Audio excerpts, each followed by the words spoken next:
নমস্কার বন্ধুরা, স্পোর্টি লাইমলাইটে আপনাদেরকে স্বাগত। আজকে সোমবার হায়দ্রাবাদের গাচ্চিবাউলি স্টেডিয়ামে ভারতীয় সিনিয়র পুরুষ ফুটবল দল মুখোমুখি হয়েছিল আমাদের মালয়েশিয়ার।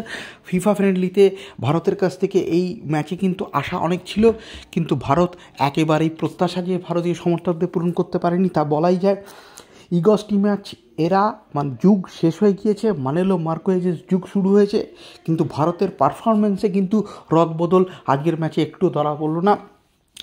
গোলে গুরপ্রীত সিং সান্ধু যেন তার পূর্বের ছায়া একের পর এক ভুল করে গেলেন, এবং তার যে ভুল সেই ভুলের মাসুল বা খেসারত কিন্তু ভারতকে আজকে দিতে হয়েছে।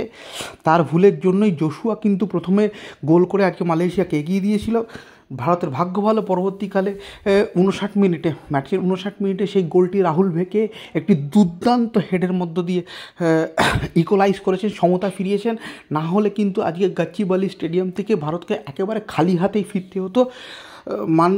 যদিও ভেকের গোলে ভারতের মান বেঁচেছে, ভারত মালয়েশিয়ার বিরুদ্ধে ড্র করে এই ম্যাচটি শেষ করতে পেরেছে। তবে ভারতীয় ফুটবল সমর্থকদের জন্য যে খারাপ বিষয়টা সেটা হলো, এই বছরটা কিন্তু সেই ইগস্টি ম্যাচ হোক বা মানেলো মার্কোয়েজ জমানা হোক, দুটো জমানাতেই কিন্তু ভারত একেবারে জয় শূন্যভাবে এই বছরটা শেষ করলো। আশা করি বন্ধুরা আমাদের ভালো লাগছে। যদি ভালো লাগে সাবস্ক্রাইব করে আমাদের পাশে থাকবেন। ধন্যবাদ।